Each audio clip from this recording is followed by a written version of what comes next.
At ang suggestion ko lang, huwag na natin pahirapan ang taong bayan. Yung rally, baka may manggulo pa.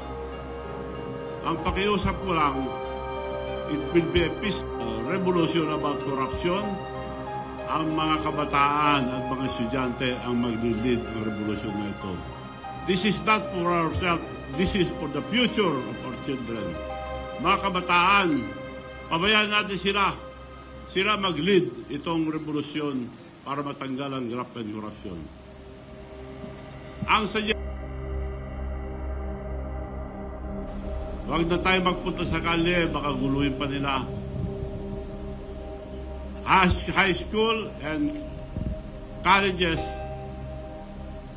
pero yung mga nasa kindergarten, yung mga elementary, tuloy ang pag-aaral. Hinto muna sila hanggat di bumababa lahat ng mga korap sa gobyerno.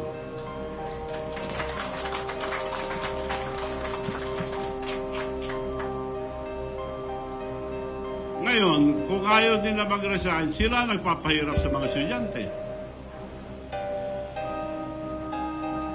Kaya nakikiusap ako sa mga kabataan, mga student leaders, tumayo kayo dahil karapatan nyo to, dahil kinabukasan nyo to. Hindi po para sa amin, tumutulong lang po kami rito sa inyo. Ang mga opisyal naman, mga military and police, generals, mga officials, pabayaan niyo po yung mga anak niyo sumama sa protesta ng korupsyon. Huwag niyo silang pigilin para walang gulo. So yun po ang aking suggestion sa mga kabataan. Huwag na lang silang pumasok muna, magpakasyon muna sila. Kung hindi alis, anuhin natin yung... Paalala ko lang, education is very important.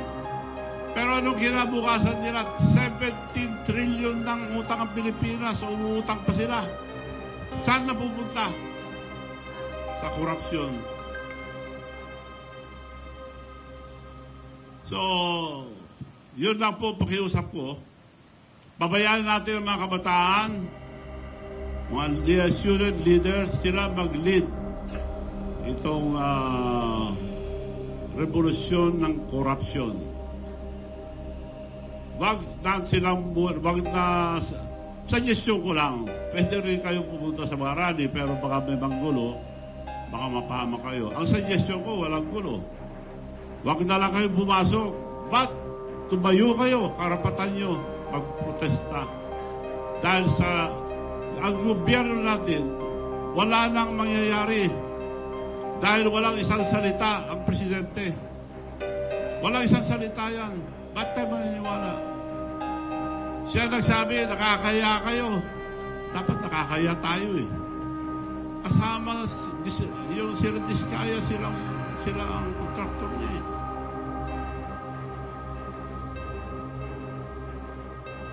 So ang pakiusap ko po ang mga student leaders, mga kabataan, to lead this peaceful revolution for corruption. Dahil ano nyo ang wala na tayong pag-asa sa buhay. This is your future. This is your future. Yung mga kabataan, hindi po sa amin. Tumutulong lang po kami pagpaliwanag dahil mukhang naliligaw tayo eh. Investigasyon sa Senado, walang nangyayari. Yan ang pinakamagandang naisip ko, huwag na lang pumasok. Kung gusto nila ituloy yung mga estudyante, dapat mag-resign lahat ang korap.